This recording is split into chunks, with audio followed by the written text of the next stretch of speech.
What's up guys, it's Mike with Shallow Reefing, come back at you with another video, and today it is my 3.5 year update or anniversary on my 200 gallon shallow reef. So let's take a look and show you guys what's been going on with the system.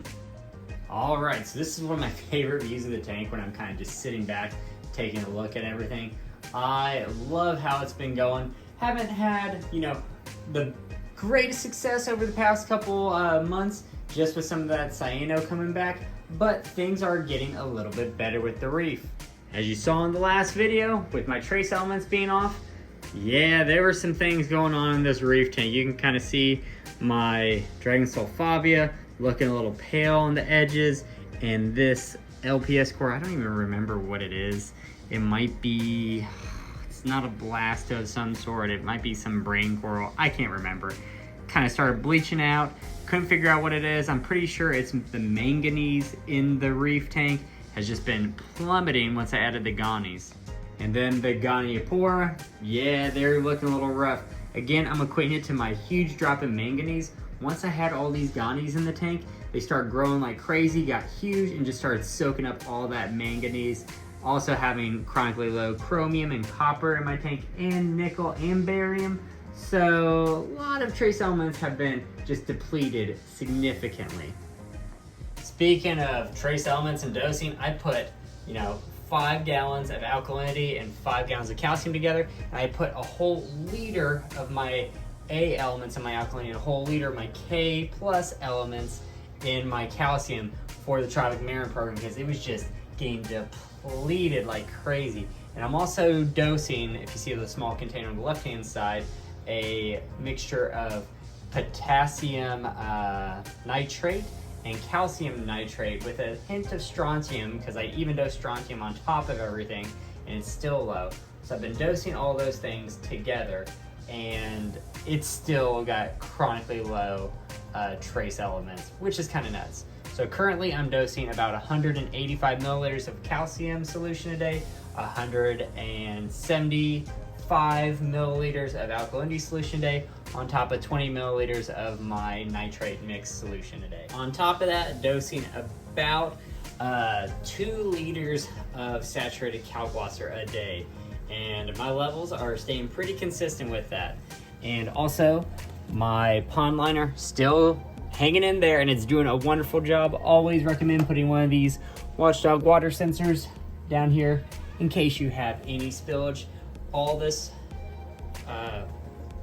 pond liner has really come in handy because I'm stupid and I make mistakes. My Reef Octopus Regal space saving skimmer, still kicking butt, still pulling out tons of skimming after 3 years, and doing my thing with my quilt batting, throwing that out 2 to 3 times a week on top of my filter stocks. And then I change my filter stocks every week to help get those nitrates and phosphates down, which my phosphates are always high for some reason. And recently I added, well, it's down in here, I added Miracle Mud. I kind of want to see what happens with Miracle Mud. We're going to figure out if it's worth the hype or if it's just kind of just sand. We'll see. The claim is it's supposed to kind of like leach out some, trace elements, help with some fish diseases. And it's a big claim, but I'm just gonna throw it in the sump and hope it works out. If it doesn't, who cares? It was like 20 bucks.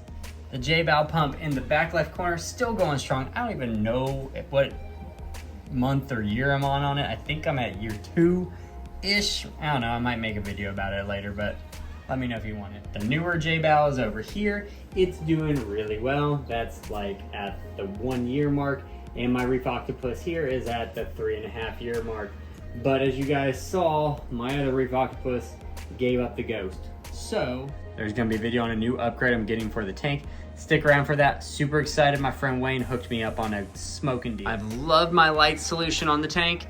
My 3 Radion XR15 blue G5s, and I have a Red Sea LED like Reef LED 90 and a lumen bar in the back from Reef Breeders, and my obvious aquatic T5 hybrid fixture with my T5s in it.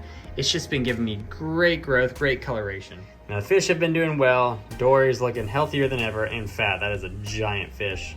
The Tamini Tang picking on the rocks, always active, loving that fish. The striped blenny doing well. Royal Gromma's looking great. Man, that is a huge Royal Gromma. I mean, just look at that. Come on, focus. Yeah, you are a chunky fish. The Antheas start off with like, I think 5 or 6, and I'm down to 4. 3 of them come out, 1 kind of just hides all the time. And then the Midas Blenny, he decided to rub himself raw on one corner and he has like a big welt on him. Flame Angel, had that guy forever. And then we had, where are you at?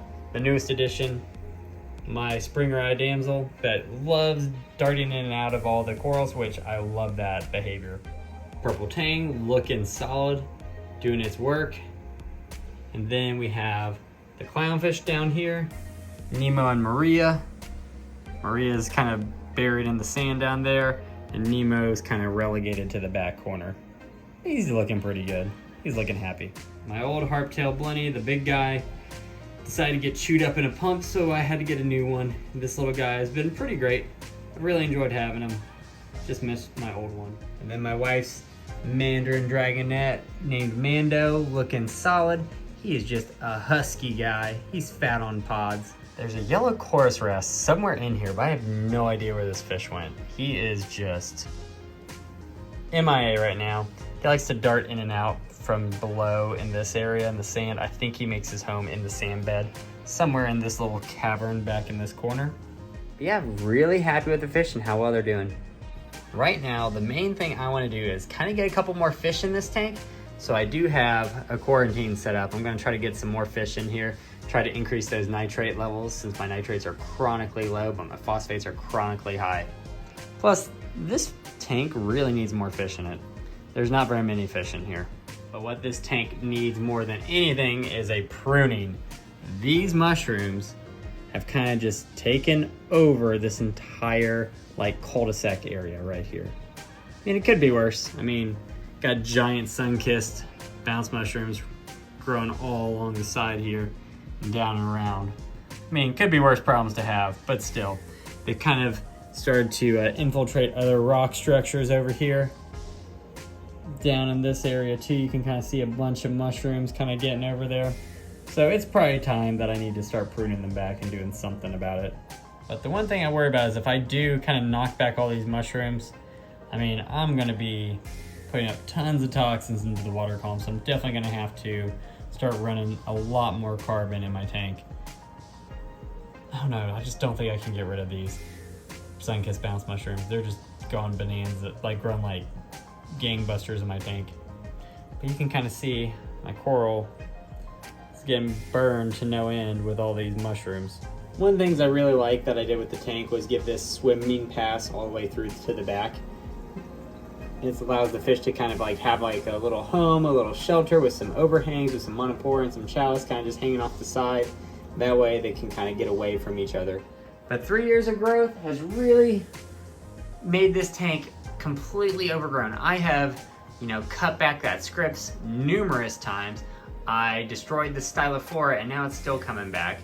I have ripped up some of the digis in there, and I've added a new rock structure and kind of ripped up some of the Cali Tort and a bunch of other like smaller acros before they got too big. And right now, it's looking great. Everything's awesome except for the cyano, which that's the bane of my existence, and a couple bleaching corals.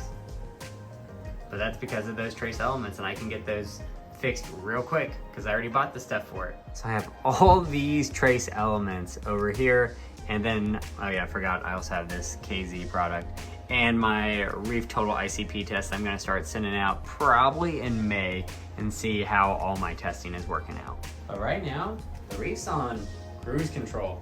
I kind of top things off, clean the glass, change out some media every once in a while, clean the filter cup or skimmer cups. I mean, that's about it. Clean out the socks.